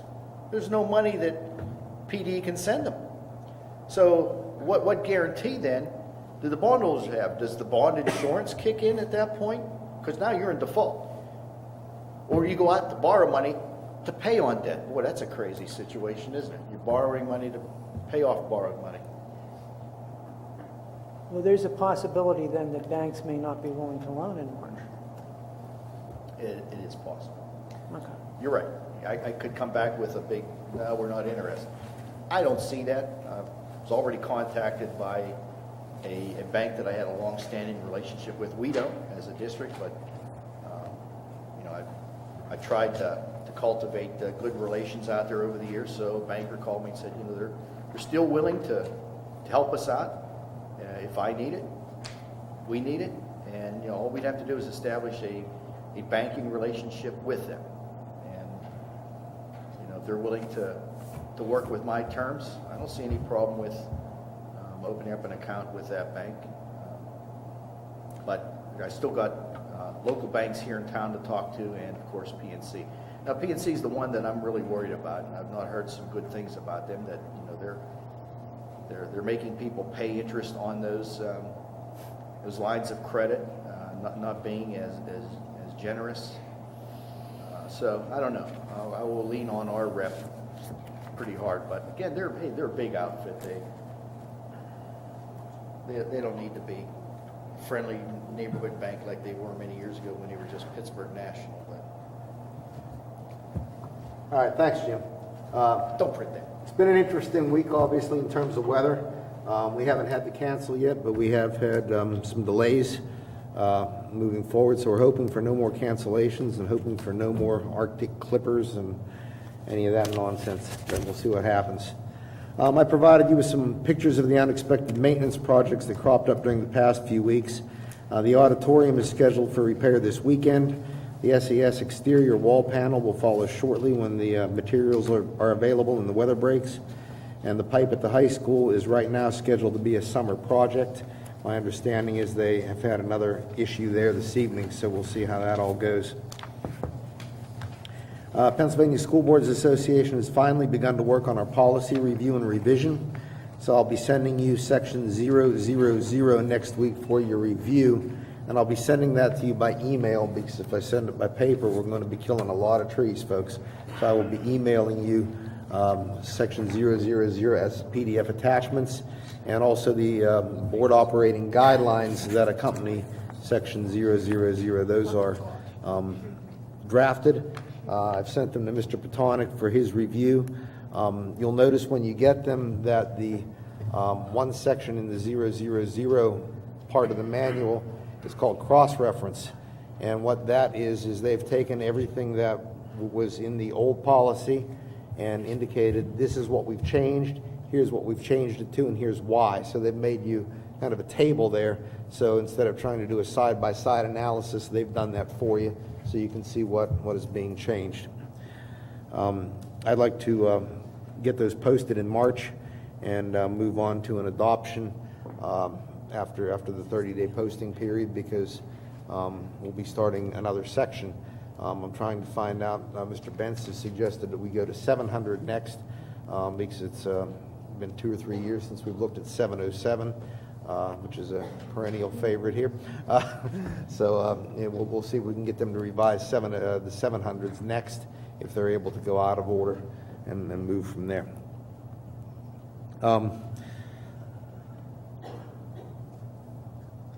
Clairview School continues to be an item of discussion at the county level. Just as a little bit of history and a point of departure, you'll remember that the lease expired last year, and it was subsequently renewed for a period of 20 years, remembering that building is appraised at $4 million.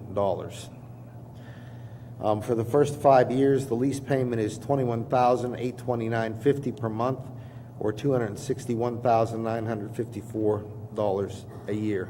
That's the first 5 years of the lease.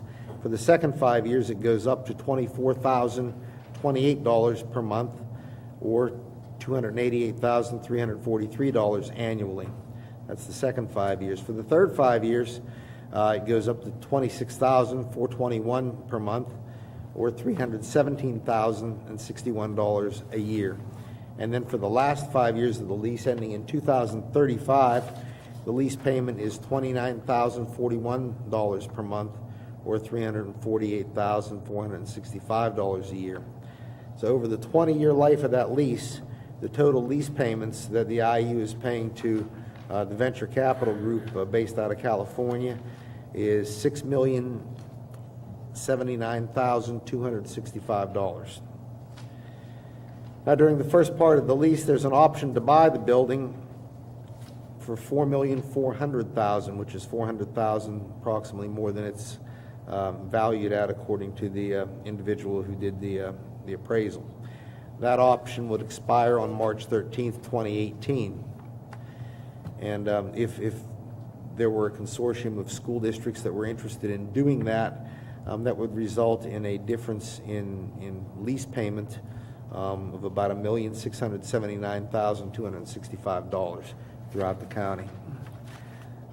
Having said that, the building would also be moved to tax-exempt status, since a consortium of school districts would own it and rent it to the IU for use as a school, and that would save anywhere from $45,000 to $52,000 a year in real estate tax payments per year. Now, you might remember, as we talked about this earlier, that the current lease is what's known as a triple net lease.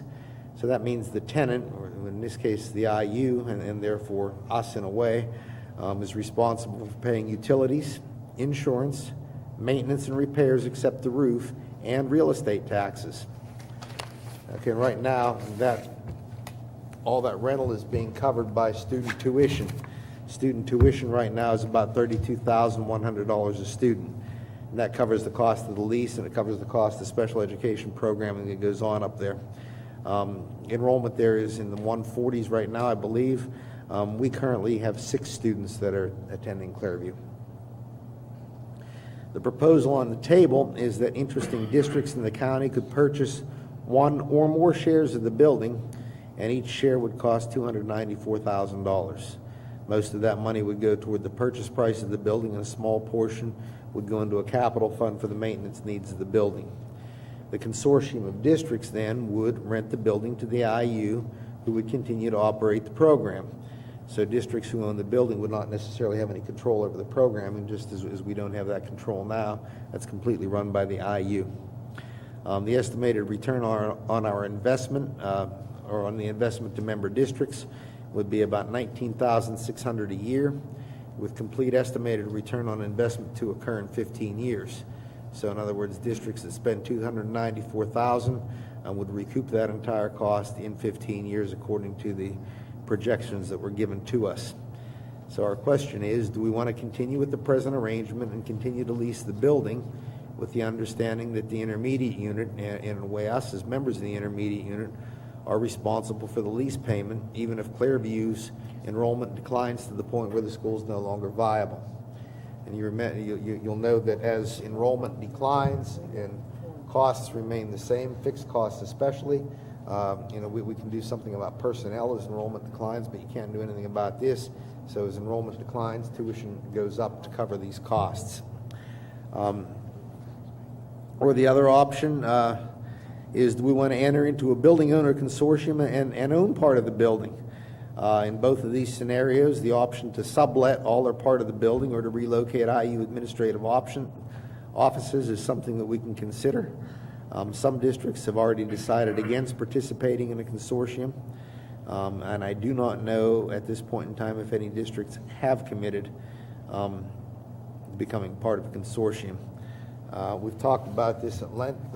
Jim and I and Amy and I have had some conversations about it, and kind of between a rock and a hard place. We understand that Clairview needs to exist in some way, shape, or form. Existing as it does under the current lease is a little more expensive for the IU in the long run, so tuition is probably going to go up a little bit to cover those things over the course of the years. You just heard Mr. Marnell tell you that we're probably going to have to borrow money to meet payroll. So do we want to be, committing at least this year to $294,000 for a share, or double that for 2 shares, or whatever the case may be? So that's a discussion that needs to be had. That's a little bit above my pay grade. My first feeling right now, and I think Jim agrees with me in talking, is that the building, even though neither one of us are sure that the lease was a wise one to enter into, we have it now. The building's there for 20 years for the purpose of a school,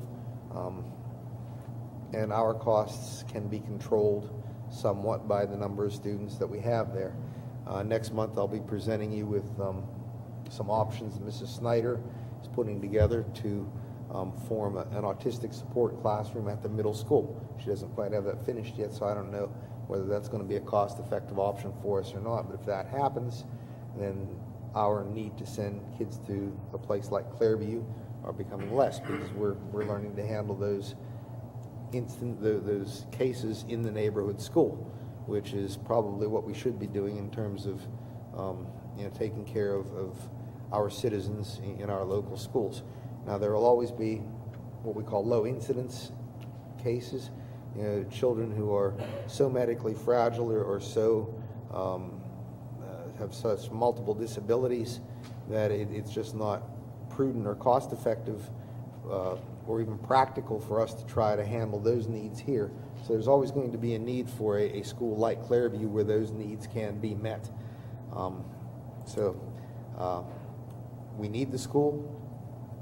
Do you want to be a landlord or a lease payer, I guess is what it boils down to. And I don't know that we need to make that decision tonight. They would like us to decide that within the next few months, but wanted to throw it out there and let you jawbone a little bit on it tonight. Jeff? Yes, sir. 32,000 per student, approximately what we're spending now. If we sent no students there whatsoever, would we have a liability to pay towards the rent anyway? I do not believe so. As So if long as the school remains a viable school. Right, So when there's no tuition, going from anyone, then it's going to have to come out of the general op budget at the IU in some way, shape, or form. So, And Amy and David, you were both at the meeting, so jump in and correct me if I'm giving bad information here. so as a landlord, if we were to have part ownership in the building, if at some point it got down to where there were very few students going there, we were paying $100,000 per student for the cost of running the facility, all right? We would still be landlords liable at that point to pay the rent. Not only would we be landlords, but we would still The pay owners, I mean, so we basically own the building, so but we would could still be paying tuition. At that point, at that rate, and we would then have ownership of that building. Right. at that point, the entity would have to sell the building. Or sell the building they're currently in and move operations, or sublet it, or do any number of other. And if the student count, if districts just keep withdrawing kids, and no one goes there, then you're stuck with a building that you own. You'd have to market it.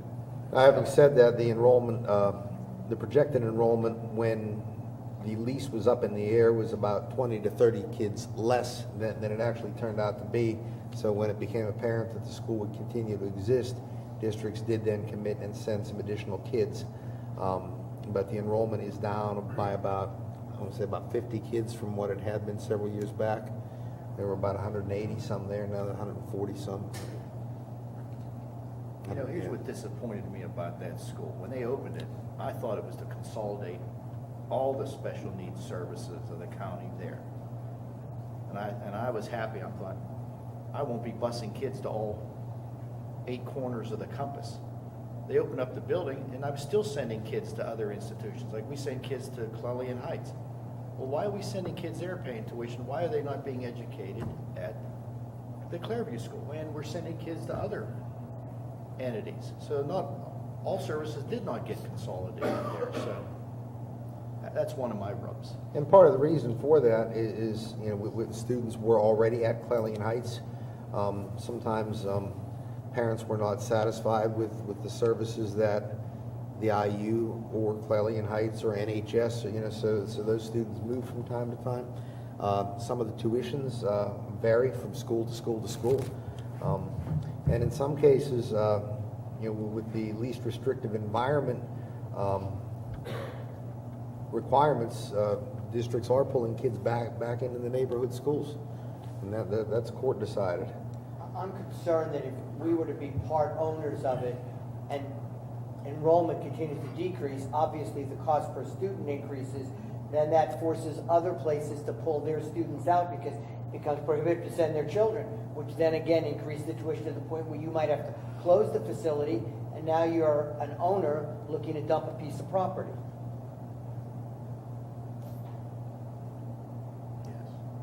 I don't think that would be the case. There were other schools interested in looking at the building if we didn't sign the lease and keep it, in the IU. And I believe that NHS was one of them that was looking.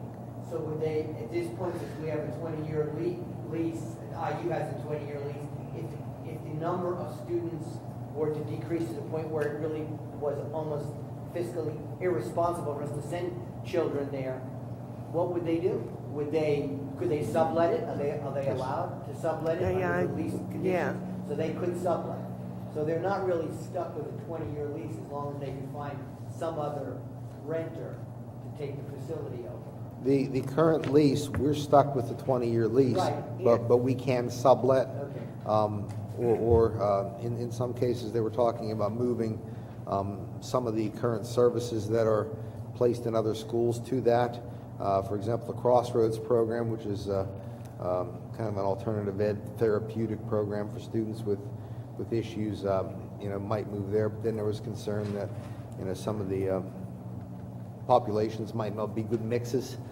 So that idea was, kind of dropped.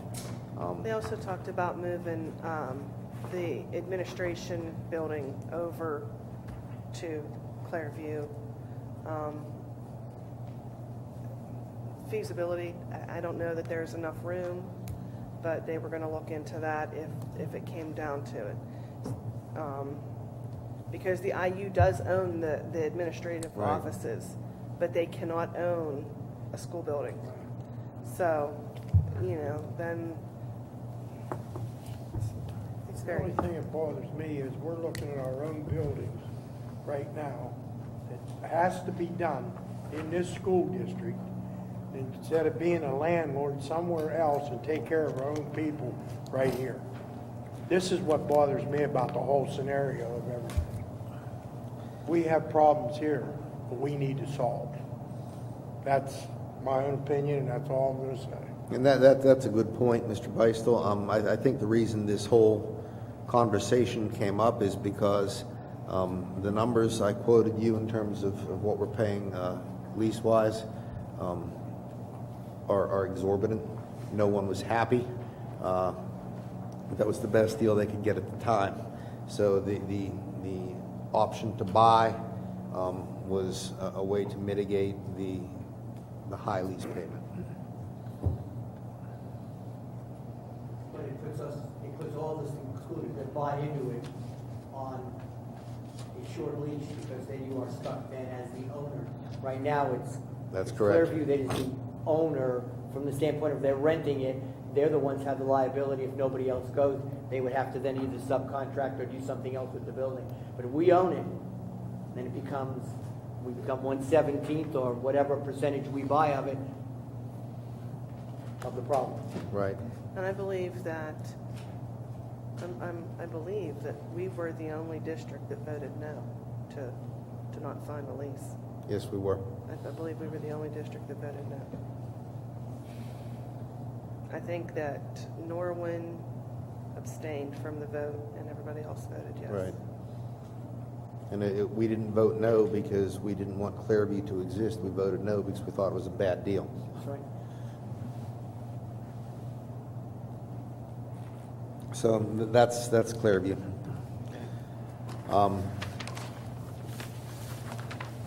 Just a reminder about the board docs training, March 3rd at 6 o'clock, and that will be in the middle school library. Our elementary schools and Quest Transit are working together to make our buses safer places for our kids. Typically, discipline problems occur during unstructured times, and there's no time during the day that's more unstructured than the bus ride to and from school. Rather than continuing to react to poor bus behavior with discipline and consequences, which is basically the traditional approach that many schools have taken, including ourselves, John and Dan and the people from Grooms Transit and the counselors and the committee of people put together a positive approach to improving bus behavior. And what they have decided to do is every month they will have a Super Scotty bus. And this is the primary center in the elementary school joining together in this effort. So I'm kind of reading from the presentation that they did with the students, and they had a little picture that said, "You too can be a Super Scotty bus winner." So what is a Super Scotty Bus Award? Each month, one bus and one mini bus or van will be recognized for being the best bus at the Big 5 rules for riding the bus. And that program started on February 1st, and the first recipients are recognized on March 1st. So what did the students earn? For each student and the driver on the selected bus or mini bus, they get a certificate from the school, recognize their great work on the Big 5 rules of bus riding. They get a breakfast with the bus driver, the principals, the counselors, and others.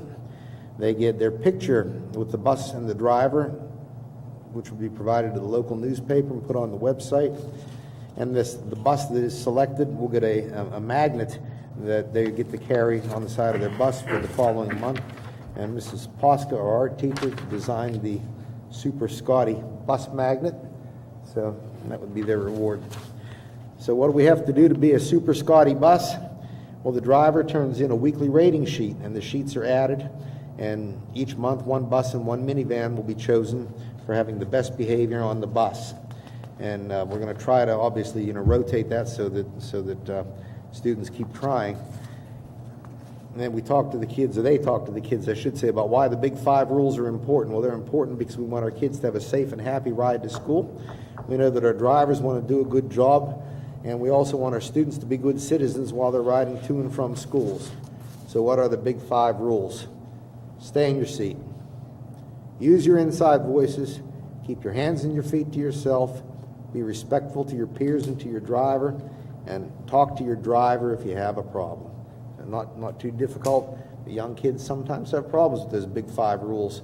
I remember back from being a principal, we had a kindergarten bus, and we actually showed the parents the video because although it was dangerous, it was hilarious. They were riding home from kindergarten after it was a half-day kindergarten at the time, and somebody jumped up and said, "Let's play hide and go seek," and every head disappeared. They were all under the seats. You can't have that. So, I had to have a talk with them, but obviously this would prevent those kinds of behaviors. So. The last thing I just wanted to do here and take up a few minutes of your time, and I hope you'll indulge me. I'm going to show you my age, but I wanted to compare something for you. We all know that reading is a complex task, and reading involves recognizing words and phrases, and then we use our background knowledge and we construct meaning so that we can comprehend those words and phrases. And we also know that writing is a more difficult task. Writing involves reproducing words and putting them together to form a cohesive thought. Just kind of as a comparison, if you imagine yourself at Phipps Conservatory, and if I say to you, can you point to the marigold, you'd all be able to show me the marigold or show me the zinnia or anything like that pretty easily. But if I were to show you a whole array of flowers and ask you, what are those called? In many cases, you'd be drawing a blank. So that's kind of the difference between reading and writing. Well, I have 2 things with me this evening, and again, I hope you'll indulge me a little bit. I have an example of a first grade reader that I would have actually used in the spring of 1962.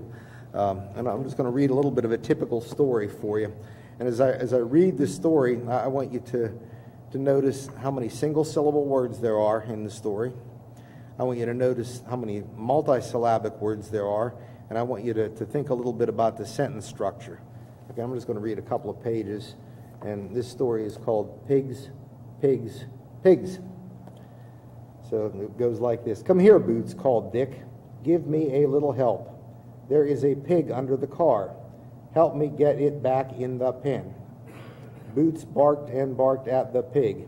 It ran out from under the car. Then Dick and Boots ran after it. They put the pig in a pen that had 5 other little pigs in it. Soon Dick saw Jane. "Let's have a pony ride," he said. And I'm not going to bore you anymore, but you kind of get the idea of first grade reading, okay? Now I want to share something with you that Dan Clare actually sent to me. It's an example of first grade writing, and it came from a science class. All right, and this is an experiment journal that a first grader actually wrote. Now, granted, this young man or lady, I'm not sure if it was a boy or a girl, used what we call emergent writing. So the words aren't all spelled right because they used phonetic words, because first graders don't know how to spell a lot of words correctly, but they can certainly get some things on paper. And again, I want you to note the number of single-syllable words, the number of multisyllabic words, and the sentence structure. And I want you to note the complexity of the content. This is called Germy Bread Experiment. We put gloves on, and we got a piece of bread and put it in a bag. We took the gloves off and washed our hands, and then we put bread in another bag. Then I rubbed my hands on the bottom of my shoes. Then we put a piece of bread in another bag. Mrs. Grover hand sanitized her hands and put bread in a bag, so we hung them up. Now I'm wondering, what will happen?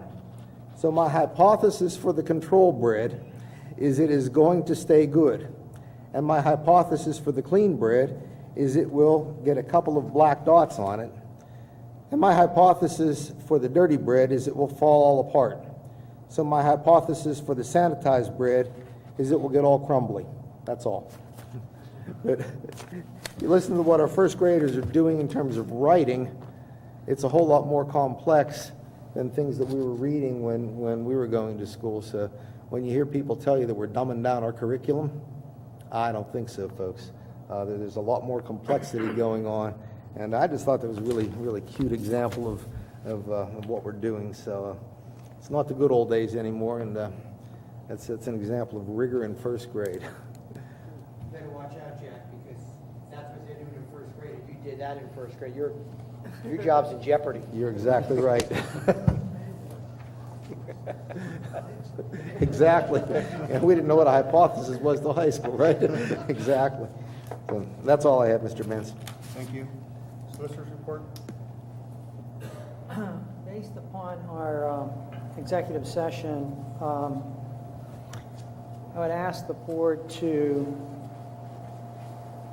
call for a resolution as to the tax assessment appeal of Scottdale Housing LP, number 5874 of 2014 of Westmoreland County, to authorize and direct the solicitor to obtain a settlement as per the executive session, contingent upon Scottdale Borough and Westmoreland County also approving, and either generally continue the upcoming second trial date